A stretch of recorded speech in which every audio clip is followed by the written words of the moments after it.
First case is a gentleman by the name of David O'Sullivan. He went missing on April 7th, 2017. He's originally from Ireland. He's a male, age 25.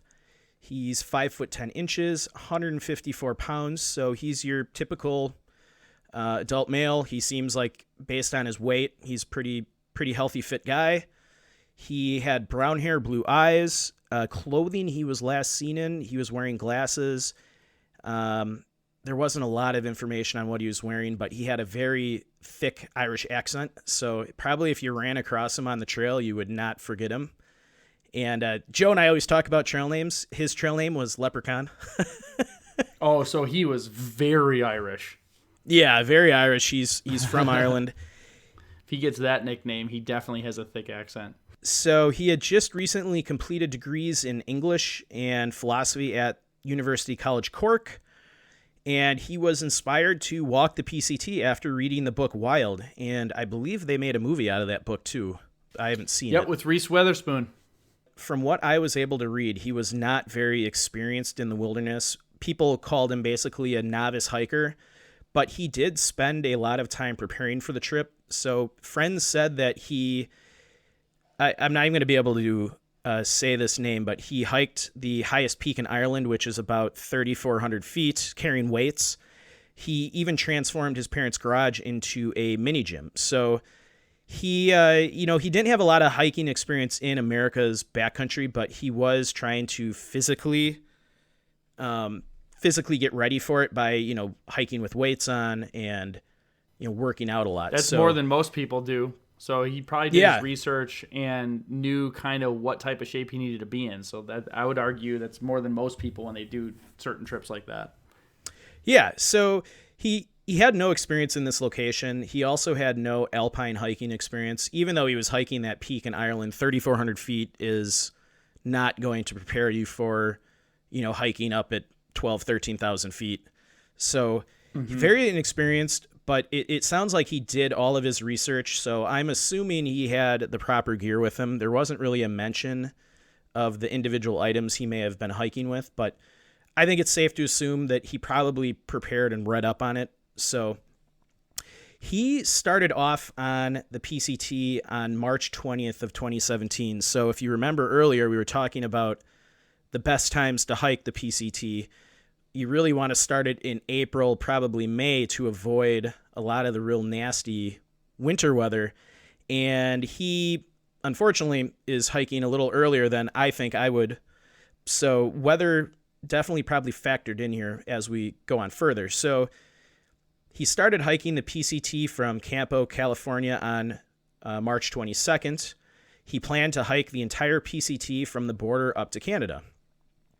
So April 5th, 2017 rolls around, and he has been hiking for 2.5 weeks when he found himself in, now I'm going to say this wrong, I think it's Idlewild. Yep.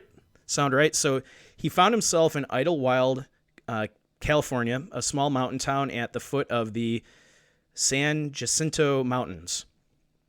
Idlewild is a popular holiday spot. He spent the night at the Idlewild Inn, which is a family-owned hotel. He arrived into, so this is a quote from somebody in the town. He arrived into this little town on the 5th called Idlewild. It's about halfway up the mountain, 2.5 weeks into his hike. He did a few chores, got in touch with all his friends on Facebook, and contacted us. Everything was going fine, and he was leaving on the morning of the 7th, and he's not been heard since. So he gets to this town on, April 5th, and he's contacting everyone. He's, getting kind of ready, and he set off, and that's the last time anybody heard from him. So there's no indication that something was going wrong or no, there's any issue. No indication. Wow, only 2 weeks in. He just started. Um, Wow. Yeah, so in correspondence with his family indicates that he had plans to hike the morning of the 7th. So he gets in on the 5th. He spends a day kind of just hanging out in the town. I'm sure it's a pretty cool little mountain town. And he planned to spend the night of the 6th and get up the morning of the 7th and start hiking. So it says that he had been waiting for an adapter for his Kindle to arrive at the post office and was considering waiting until it opened to set off, but he was concerned that it may interfere with the schedule, and he never ended up picking up the adapter because reports state that the adapter got sent back to the retailer. So, okay, so I think this is an important indication of the type of person we're dealing with here. He was so concerned about his itinerary that he didn't stop to pick up something that would be like a comfort item that I'd say other people might be willing to wait around for. So he's not the type of person that will go off trail. And this is all speculation for me. This isn't something I know. But yeah, if he's that careful about his time, he's not going to be wandering off trail or doing things he shouldn't be doing because he wants to get a good start in this. And it's the beginning of the trip. Mm-hmm. So you're not going to have a lot of that deviation when you're kind of fresh in mind, on the schedule, ready to go, in high good spirits, and I think that's going to play a role into what potentially could have happened. Fast forward to June 30th, 2017. Now this is kind of sad. Joe and I always talk about this, and I'll go into what I mean here in a second. So he had arranged to meet a friend in Santa Barbara in May, but he never turned up. And Carmel and Khan called, so his friends were Carmel and Khan, and they called the PCT Association, asking like, hey, our buddy was supposed to be here. He didn't show up. Can you help us? And he was told, now this is according to the articles we read, he was told by the association that we're not a babysitting service and there's nothing we can do. So as a result, David was not officially reported missing until June 30th. 12 weeks after he had last been seen. So this is shocking to me. We always talk that the first 24 to 48 hours of somebody going missing in the wilderness is the most important time. Yeah, and that seems like a very odd response for the PCT Association. I'm only saying that because everything I've heard about them as far as resourcefulness and being helpful has only been positive. So I before we, and I know you're reading as the research you got, so I know this isn't coming from me and Mike saying this, but my personal opinion is I wonder if there's a little bit more to this story than they called them and said, hey, our friend hasn't turned up, and they said, too bad, and hung up the phone. Yeah. That raises a red flag in my head as to, did something else happen? Did Carmel and Khan do something where they weren't asking appropriate? I don't know. I'm just saying, as far as like what elicited that response, because you I don't see that as a normal response to a question of, hey, it's been weeks and we haven't seen our friend. What do you think's going on? So, and there wasn't a lot of information on the backstory with Carmel and Khan, so I don't know what could have happened between them and the association. I just get back to the fact that he wasn't declared missing until 12 weeks after he was last seen. This is troubling just in the sense that your best chance of finding someone alive is within the first day or two, especially in this kind of environment. Yeah, and in 4 months is like, or 3 months is a wide range of somebody potentially, if it's towards the end of that time, how far did he get, or was it right away after he left that small mountain town? Yeah. And you just have this giant area where he could be. Yeah. So, yeah, that's really hard for searchers when you have such, hundreds of miles of trail he could have potentially hiked. He could have gone missing along any of it. So it's tough. A search was launched in the Whitewater Preserve area just north of the San Jacinto Mountains, which would have been en route to David's next scheduled stop. So the reports go on to say, despite the use of helicopters, dogs, and ATVs, the search and rescue team came up with nothing, with no evidence of foul play. There's been little in the way of official investigation since. So interesting kind of tidbit about this too are several hikers have called in eyewitness statements thinking they may have seen David at one point on the trail. But again, none of these sightings have turned out to, be a positive confirmation of David. And most of the times it's just like a vague, oh, we heard a hiker with an accent. I mean, there's a lot of probably foreigners that hike the PCT, so that's not very helpful. Sure. Yeah, it could be like a witness bias where they were in the area at relative to a time and they kind of want to be involved, so they might have seen something type of deal. Yeah, and there was even it's become known now that at the time there was a German man hiking the PCT that had a striking resemblance to David, so people might have been confusing him. So okay, yeah, that could be bad. And what we learned too in our 2-part case was that a lot of times these thru hikers get to know each other through their log entries. Yeah. And I wonder if him going too early hindered that potential as well, of him not bumping into thru hikers as frequently as he might have if he left at the proper time, to where we would have been able to understand more about his journey. Yeah, potentially.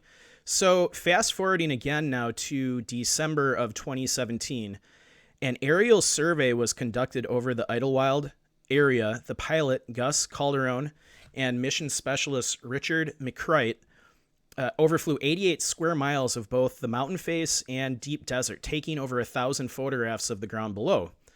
Volunteers then analyzed these images in detail, looking for signs of David's blue backpack. Gus and Richard also used software supplied by Aero Scientific. Now, we actually talked about this kind of software in our episode about the Canadian gentleman that went missing in Joshua Tree. Yeah, the PIO talked about it as like he mentioned it was like a mosaic almost. Yeah, so Aero Scientific's flight planning software and flight management system were used to plan the flight runs over Idlewild and manage the camera system throughout the flight. An aerial survey successfully acquired over 1,200 color images of the area at 4-inch resolution, so really high resolution. And they run this stuff through a computer, and it basically looks for anything that's not natural. Yeah, and this is how they found Paul Miller, was using the software. It can take a while to process, unfortunately, but this is essentially how they pinpointed his location off trail. And I mean, they can find like a Diet Coke can on the ground. I mean, it's an amazing tool. That's crazy. Yeah, that's insane. So, and they've also been flying drones in a grid pattern over the area. And, people have been analyzing, thousands of images for clues. And up until, recently, nothing still has been found of David. So it's a puzzling case. Here's just some interesting notes I had on this case, and then we'll move on to the theories and on to the next case. There was a lot of unusual weather in this region that year, with an unusual amount of snow for so early in the season. There are numerous trails up the mountain, with Devil's Slide being by far the most popular, but just one day before David was last seen, a hiker reported getting a mile into the trail before encountering snow and turning back. So you have a scenario here too where David is inexperienced, never alpine hiked, and a massive storm blew in the morning he was setting off. So that's a red flag. Yeah, that's a big red flag. And this is again where what I was talking about before with his itinerary, mm-hmm.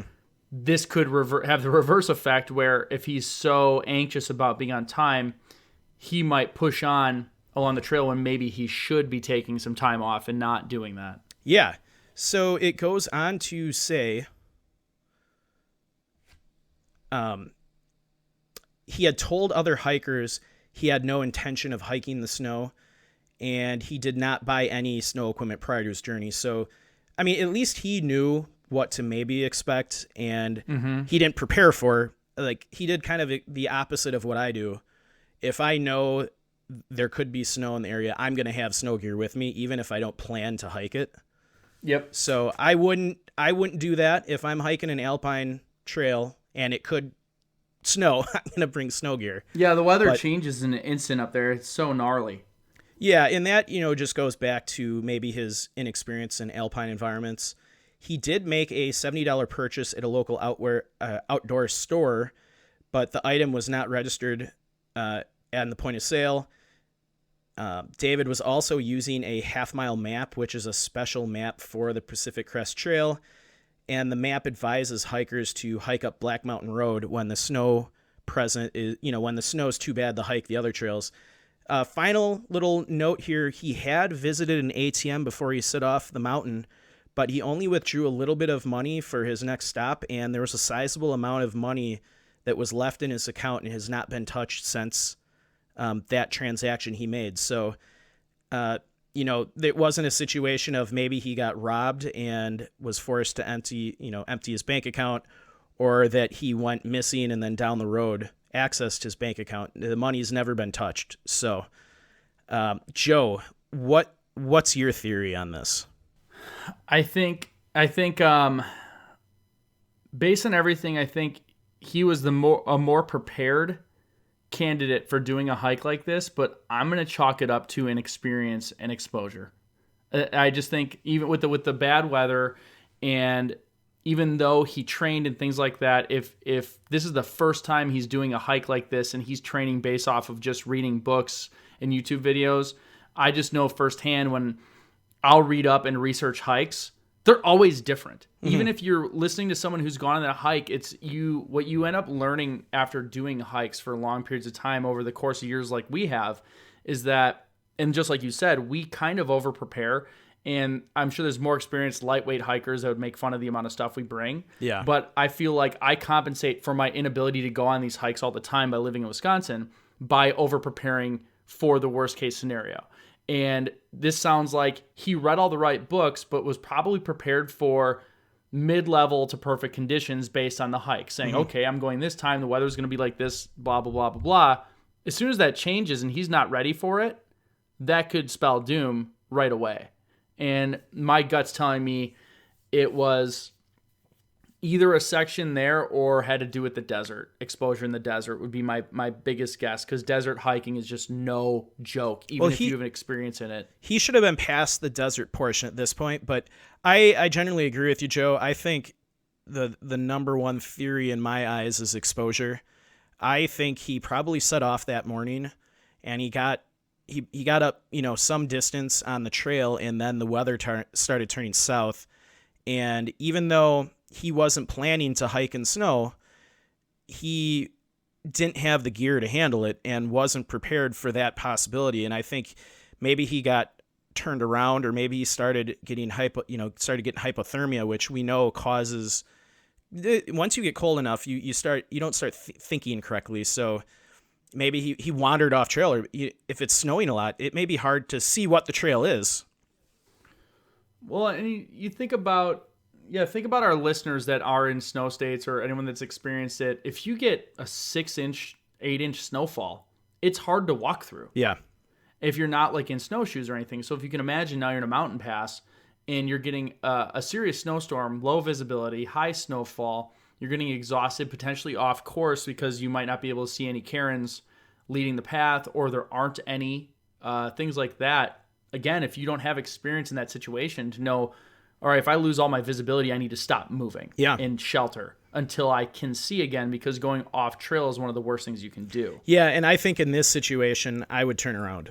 I wouldn't even try to shelter in place. I think I would try to... Yeah, if you're that close to town. Yeah, just turn around. Yep, 100%. Yeah, it's you shelter in place if there's no better option, like retreating to a town. If you're 100 miles down the trail and there's no town within another 100 miles, then you better figure out how to shelter in place and stay warm. You dig out, pop your tent up, and you just wait it out. So I'll just end with this Reddit user who lives in, I don't normally like to quote stuff from Reddit, but this person supposedly lives in this part of California, and this is a quote from them about this case. "This is really not good. I live in Southern California and hike sections of the PCT regularly. His last major contact was from Idlewild, so he was just about to hit the Mojave Desert. There's no overestimating how dangerous this section of the hike can be to somebody with no experience in the desert." So, Joe, you're right. He hadn't hit the desert yet. Yeah, and so even if you have this guy, he lives there, he could be being a little bit sensational about it, but let's take him at his word. He hikes it regularly, and he's saying, hey, this is no joke. He's got experience there, and he's saying this is a very dangerous part. So now you have an inexperienced guy hitting that with suboptimal conditions. Yeah. So, unfortunately, I think this gentleman succumbed to exposure, and like we've seen in so many of these cases, these areas of the country are so vast that it really becomes hard to really search for these people when they go missing. Anything could happen. Now, this doesn't mean that down the road somebody might not find his remains. But yeah, I think exposure was the prime culprit here. Yeah, I think it just goes to show too that like it's kind of weird to think about we have wild regions of our country because we feel so connected. Like anywhere you go, you have cell phone signal, things like that. But there are still vast sections of the states where you can die from being outside, and think places like this, and we see it all the time. So it's kind of sobering, if you will, about that. There's still some very wild places that this stuff can happen to you if you're not overly prepared for it.